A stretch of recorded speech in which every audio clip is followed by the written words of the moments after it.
ایسا تھوڑا سا مال جو انسان کے گزارے کے لیے کافی ہو وہ بہتر ہے اس مال سے جو زیادہ ہو لیکن انسان کو غفلت میں ڈال دے۔ بات کرنے جا رہی ہوں بے برکتی کے اسباب کیا ہیں اور جہاں گناہ ہوتے ہیں وہاں سے خیر و برکت کس طرح سے اٹھ جاتی ہے۔ السلام علیکم، welcome back to my channel. I hope سب خیر و عافیت سے ہوں گی اور ٹھیک ٹھاک ہوں گی۔ اللہ تعالیٰ سب کی حفاظت فرمائے اور سب کو اپنے گھروں میں خوش اور آباد رکھے اور سب کے گھروں میں اللہ تعالیٰ خیر و برکت اور عافیت رکھے۔ تو آج کا موضوع میرا بہت زیادہ اہم ہونے والا ہے اور میں آپ کو بتانے جا رہی ہوں کہ بے برکتی کے ایسے کون سے اسباب ہوتے ہیں جن کی وجہ سے گھر میں جو ہے وہ رحمت ختم ہو جاتی ہے، برکتیں ختم ہو جاتی ہیں، رحمتیں نہیں ہوتی اور انسان کے پاس جتنا بھی ہو اس میں پورا نہیں ہوتا، گزارا نہیں ہو پا رہا ہوتا، یعنی بے برکتی ہو جاتی ہے۔ ہر ویڈیو میں ہمیشہ کی طرح گھر کے کام کاج دکھاتے ہوئے اپنی گھریلو روٹین تھوڑی سی آپ لوگوں کے ساتھ شیئر کرتے ہوئے آج میں بہت زیادہ امپورٹنٹ ٹاپک آپ لوگوں کے ساتھ ڈسکس کرنے جا رہی ہوں۔ آئی ہوپ آپ کو ویڈیو پسند آئی ہوگی اور اگر نئے ہیں تو میرے چینل کو سبسکرائب کر لیں۔ ہم سب جانتے ہیں کہ رمضان کا مہینہ چل رہا ہے اور اس مہینے میں جتنی بھی زیادہ ہو سکے برکات سمیٹ لیں، اللہ کی رحمتیں سمیٹ لیں، اور یہاں پر جو ہے وہ ہمارے لیے افطار اور سحر دونوں اوقات جو ہوتے ہیں وہ بہت زیادہ بابرکت ہوتے ہیں۔ تو افطار کے وقت میں بھی بڑھ چڑھ کر اپنا جو ہے وہ آپ حصہ ڈالیں، روزے داروں کا روزہ افطار کرانے کی کوشش کریں اور جتنا زیادہ ہو سکے آسانیاں پیدا کریں لوگوں کے لیے۔ اور اسی طرح اللہ تعالیٰ نے سحری کے وقت میں بھی بہت زیادہ خاص برکتیں رکھی ہوئی ہیں، تو اس وقت میں بھی برکتیں سمیٹنے کی کوشش کریں۔ قرآن پاک اور احادیث مبارکہ کے ذریعے اللہ تعالیٰ نے خیر کی ہر بات اپنے بندوں کو واضح طور پر بتا دی ہے اور ہر وہ چیز جس میں نقصان ہے اس سے بھی منع فرما دیا گیا ہے۔ بات کروں اگر برکت کے بارے میں کہ برکت کیا ہے، تو میرے پیارے آقا محمد مصطفیٰ صلی اللہ علیہ وسلم نے فرما دیا ہے کہ وہ تھوڑا سا مال جو انسان کے گزارے کے لیے کافی ہو وہ بہتر ہے اس مال سے جو زیادہ ہو لیکن انسان کو غفلت میں ڈال دے۔ اسی طرح وہ بندہ کامیاب ہو گیا جو مسلمان بن کر زندگی بسر کرتا ہے۔ ہمیں یہ جان لینا چاہیے کہ کثرت مال برکت نہیں ہے، بلکہ ایسا مال جو تھوڑا ہی ہو اور ہمارے لیے نفع بخش ہو، ہمارے لیے فائدہ مند ہو اور ہمارے لیے کافی ہو جائے، ایسے مال کو یا ایسی چیز کو برکت کہا گیا ہے۔ تو اس بات میں کوئی شک نہیں کہ ایسا انسان بابرکت ہے جو اس دنیا میں عاجز بن کر زندگی گزارتا ہے، جو دوسروں کے لیے سہولیات اور آسانی پیدا کرتا ہے اور اس دنیا میں جو ہے وہ اللہ تعالیٰ کی نعمتیں عطا ہونے کے باوجود بھی بہت زیادہ ہمبل ہو کر اپنی زندگی گزار رہا ہوتا ہے اور لوگوں کے لیے جو ہے وہ نفع بنتا ہے۔ اور ایسے شخص کی وجہ سے یا آپ کہہ لیں کہ ایسے لوگوں کی عادات کی وجہ سے، ان کی عاجزی کی وجہ سے، انکساری کی وجہ سے جو ہے وہ اللہ تعالیٰ اس پورے گھر پر اپنی رحمت فرما دیتا ہے، بلکہ اس پورے علاقے پر، یعنی ایک بزرگ، ایک نیک بندہ جو اللہ والا ہوتا ہے، جو عاجز اور انکسار ہوتا ہے، جس کی وجہ سے لوگوں کو فائدہ پہنچ رہا ہوتا ہے اور جو بہت زیادہ انکساری کے ساتھ زندگی گزار رہا ہوتا ہے، تو اس کی رحمتوں اور برکتوں کی وجہ سے بھی بعض دفعہ بہت سارے لوگ جو ہیں وہ محفوظ رہ رہے ہوتے ہیں۔ یہاں پر مجھے ایک اور حدیث یاد آ رہی ہے کہ آپ صلی اللہ علیہ وسلم نے ارشاد فرمایا کہ مجھے تلاش کرنا ہو تو کمزور لوگوں میں تلاش کرنا، جن کی معاشرے میں اہمیت نہیں ہوتی، جن کی لوگ ویلیو نہیں کرتے مگر اپنی جگہ وہ بہت زیادہ عاجز ہوتے ہیں، لوگوں کے ساتھ بہت زیادہ ہمدردی کر رہے ہوتے ہیں اور بہت زیادہ انکساری سے اپنی زندگی گزار رہے ہوتے ہیں۔ ایسے لوگ جن کی کوئی بات نہیں سنتا، تمہیں رزق بھی انہی کمزور لوگوں کی وجہ سے ملتا ہے۔ اللہ اس امت کی مدد اس کے نیک لوگوں کی وجہ سے کرتا ہے، تو مسکینوں سے منہ موڑ لینا اس بات کی دلیل ہے کہ رحمت اور خیر آپ سے روٹ گئی ہے۔ تو یاد رکھیں کہ جب کبھی دل میں یہ خیال پیدا ہو کہ کسی کی مدد کرنی ہے، کسی کو جو ہے وہ کھانا کھلانا ہے یا کسی کو برے حال میں اگر کوئی ہے تو اس کو نفع پہنچانا ہے،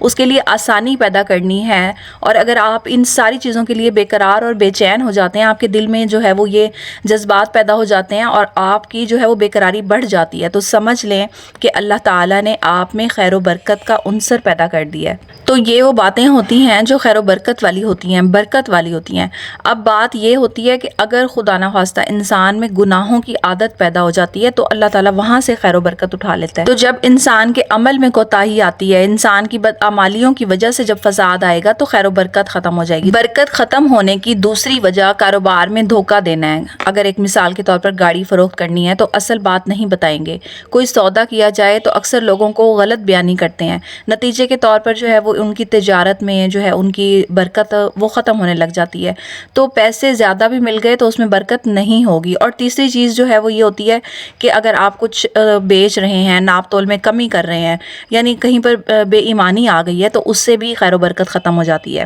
اسی طرح اور بھی بہت سے دنیاوی معاملات ہوتے ہیں، یعنی جھوٹ بولنا اور جھوٹی قسم کھا لینا، اور اسی طرح انسان جو ہے کسی فضول چیز کا صدقہ کر رہا ہوتا ہے بعض دفعہ جو اس کے لیے استعمال میں نہیں ہوتی، تو اس صدقے کی جو برکت ہے وہ بالکل نہیں ملے گی اور نہ ہی ہی اس کے مال میں برکت ہوگی۔ آج دیکھا جائے تو اکثر لوگ اس طرح کرتے ہیں کہ اپنی استعمال شدہ ناکارہ چیزوں کو جو ہے وہ لوگوں کو دے رہے ہوتے ہیں، صدقے کے طور پر ان کو دے رہے ہوتے ہیں، کوئی چیز پرانی ہو جائے تو اس کا صدقہ کر رہے ہوتے ہیں۔ تو ایک مسلمان کے لیے تو یہ بات واضح کہی گئی ہے کہ جو وہ خود اپنے لیے پسند کرے وہی دوسرے کے لیے پسند کرے، یعنی اگر آپ نے کسی کو کچھ دینے کا ارادہ کر لیا ہے تو آپ وہ چیز اس کو دیں جو بہتر سے بہتر ہو، تاکہ اس کے لیے بھی جو ہے وہ خوشی اور سکون کا باعث بن سکے۔ اسی طرح جو ہے وہ تقدیر پر راضی نہ ہونا بھی انسان کے اموال اور گھروں میں بے برکتی پیدا کر دیتا ہے۔ اللہ تعالیٰ کے دیے پر راضی ہو جانا جو ہے وہ اللہ کو بہت زیادہ پسند ہے۔ بعض دفعہ ایسا ہوتا ہے کہ ہم جو ہے وہ جانے انجانے میں شکوہ کر رہے ہوتے ہیں، یا ہمارے پاس جو کچھ ہوتا ہے ہم اس سے راضی نہیں ہو رہے ہوتے، اور ہم جو ہے وہ ہر وقت گلے شکوے کی جو ایک لمبی لسٹ ہوتی ہے وہ ہماری زبان پر ہوتی ہے۔ تو اللہ کے دیے ہوئے ہر وقت پر، اس کی دی ہوئی ہر نعمت پر جو انسان شکر پڑتا ہے تو وہ گھر بھی جو ہے وہ برکتوں اور رحمتوں کا گہوارہ بن جاتا ہے۔ اور جہاں پر جو ہے وہ ہر بات پر ناشکری کی جا رہی ہوتی ہے، انسان اپنے تقدیر پر راضی نہیں ہوتا۔ اور بعض دفعہ تو ایسا دیکھا گیا ہے کہ بہت سے ایسے لوگ ہوتے ہیں جن کے پاس سب کچھ ہوتے ہوئے بھی وہ رونا رو رہے ہوتے ہیں، وہ اپنی تقدیر کا، اپنے حالات کا اور اپنی جو ان کے ساتھ چیزیں ہوتی ہیں ان کا رونا رو رہے ہوتے ہیں۔ تو اگر انسان اس بات کو سمجھ جائے کہ اس کی ہر نقصان کے پیچھے، یا اس کی ہر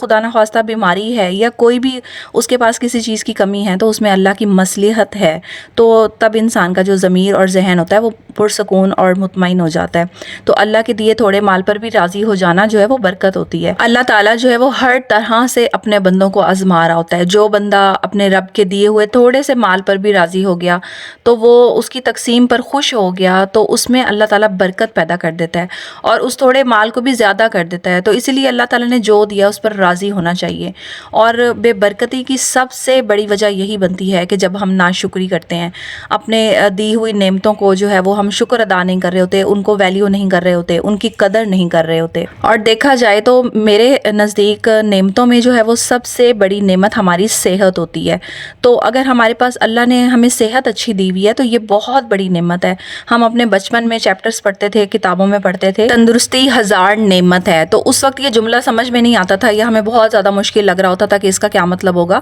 تو آج یہ بات جا کے سمجھ میں آتی ہے کہ بالکل تندرستی ہزار نعمت ہے۔ اللہ تعالیٰ نے جو ہمیں صحت دی ہے اس سے بڑھ کر کوئی نعمت ہی نہیں ہے۔ تو ہمیں ہر حال میں اللہ کا شکر ادا کرنا چاہیے، کیونکہ انسان کے پاس اگر دولت ہے، اس کے پاس ہر نعمت ہے، اس کے پاس صحت اچھی نہیں ہے، تو بھی بہت ساری مشکلات کا سامنا کرنا پڑ جاتا ہے۔ اور اگر خدا نہ خواستہ اللہ کی طرف سے کوئی بیماری ہے کسی کو، یا کوئی بھی اس کو مسئلہ ہے، تو بھی اس پر ہمیں اپنے رب کا شکر ادا کرنا چاہیے کہ اس میں بھی کوئی مصلحت ہو سکتی ہے۔ تو یوں کہہ لیں کہ ہر حال میں اللہ تعالیٰ سے راضی ہونا، اس کے دیے پر راضی ہونا جو ہے وہ برکت کا سبب بن جاتا ہے۔ تو ہمارے لیے اللہ تعالیٰ بہتر جانتے ہیں کہ ہمارے لیے کیا چیز بہتر ہے۔ تو بعض دفعہ ہم چھوٹے نقصان سے گھبرا جاتے ہیں اور ہم سوچ رہے ہوتے ہیں کہ یہ ہمارا جو ہے وہ نقصان ہو گیا، لیکن اس چھوٹے نقصان کے بدلے میں اللہ تعالیٰ کسی بہت بڑے طوفان سے، کسی بہت بڑے آنے والے نقصان سے بچا رہا ہوتا ہے۔ تو یہ وہ باتیں ہوتی ہیں جن پر ہمیں غور کرنا چاہیے اور ہمیں سوچنا چاہیے کہ بے برکتی جو ہے وہ کیوں ہوتی ہے، کیوں ہمیں ہر وقت فکریں لاحق رہتی ہیں، کیوں ہم ہر وقت پریشانیوں کو دیکھتے رہتے ہیں، پریشانیوں کا سامنا رہتا ہے۔ اور اس کے ساتھ ساتھ اگر بہت زیادہ مال بھی ہے، ہمارے پاس ہر نعمت بھی موجود ہے، تو اس میں برکت نہیں ہے، تو ہم جتنا بھی استعمال کر رہے ہیں پتہ ہی نہیں چل رہا۔ تو یہ چیزیں جو ہوتی ہیں وہ بہت زیادہ معنی رکھ رہی ہوتی ہیں۔ بے برکتی کے اسباب جو ہوتے ہیں وہ ہمارے گناہوں کی وجہ سے ہوتے ہیں، ہماری بدعمالیوں کی وجہ سے ہوتے ہیں۔ تو ہمیں اپنے اعمال کو فوراً درست کر لینا چاہیے۔ ہاں، یہ بات ضرور ہوتی ہے کہ جب انسان جو ہے وہ حق کے راستے پر ہوتا ہے، سچے راستے پر ہوتا ہے، تو اس کی لائف میں مشکلات ضرور آ رہی ہوتی ہیں اور وہ ان چیزوں کو ضرور فیس کر رہا ہوتا ہے، مگر اس کے ساتھ ساتھ اللہ کی مدد شامل ہو جاتی ہے۔ یہ سب جو ہے وہ وقتی ہوتا ہے، انسان پریشان ہو رہا ہوتا ہے، لیکن اگر وہ اس پریشانی اور اضطراب کی حالت میں اللہ تعالیٰ کو یاد کرتا رہتا ہے اور اپنی مشکل جو ہے وہ اللہ سے حل کروانے کے لیے دعائیں کرتا رہتا ہے، تو اللہ تعالیٰ کی مدد ضرور شامل ہو جاتی ہے۔ اور اگر آپ کے پاس سب کچھ موجود ہے، اللہ نے نعمتیں دی ہوئی ہیں اور ہم ناشکری کر رہے ہیں اور ہم اپنے رب کا شکر ادا نہیں کر رہے اور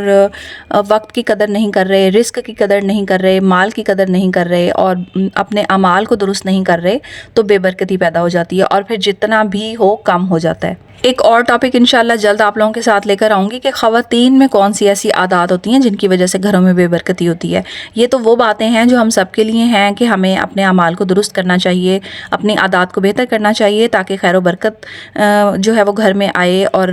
ہمارے لیے چھوٹی سی چیز بھی جو ہے وہ برکت کا سبب بن جائے۔ تو خواتین کو کون سی ایسی عادات اپنانی چاہیے یا ان کے اندر کون سی ایسی باتیں ہونی چاہیے جن کی وجہ سے جو ہے وہ گھروں میں برکت پیدا ہو جائے، یا پھر ہم خواتین جانے انجانے میں کون سی ایسی غلطیاں کر رہی ہوتی ہیں، کون سے ایسے جو ہے وہ گھریلو کام ہم لوگ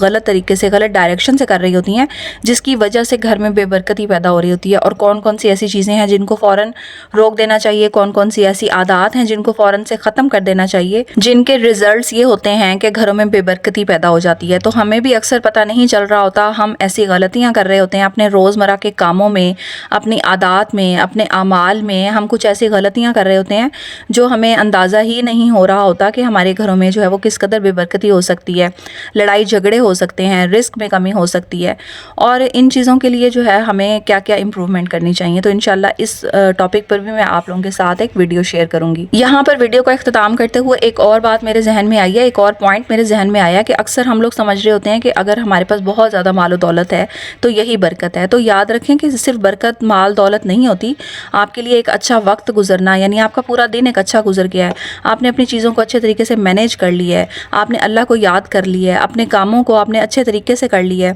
اور بغیر کسی تھکاوٹ کے اور بغیر کسی فکر کے آپ نے اپنے ٹائم کو گزار لیا ہے، تو وقت میں برکت، آپ کے کاموں میں برکت، آپ کی صحت میں برکت، یہ ساری باتیں جو ہے وہ برکت میں شمار ہوتی ہیں۔ ایک چھوٹی سی مثال میں آپ کو یوں کہہ لوں کہ اگر ہم نے پورا دن اپنے کاموں کو بھی ختم کر لیا ہے، اپنی نمازوں کو بھی ادا کر لیا ہے، فرض بھی ادا کر لیا ہے، اللہ کا ذکر بھی کر لیا ہے، اس کے باوجود بھی ہمارے پاس وقت موجود ہے اور ہم تھکے بھی نہیں ہیں اور ہم جو ہے وہ ذہنی طور پر بھی پرسکون ہیں، تو سمجھ لیں کہ آپ کا پورا دن برکت والا گزر گیا ہے۔ امید کرتی ہوں آپ کو میری چھوٹی سی ویڈیو پسند آئی ہوگی، میں نے چھوٹی سی ایفرٹ کیا ایک اپنی سوچ آپ لوگوں تک پہنچانے کی، آئی ہوپ آپ کو پسند آئی ہوگی۔ نیکسٹ ویڈیو میں نیکسٹ ٹاپک تک کے لیے اللہ حافظ۔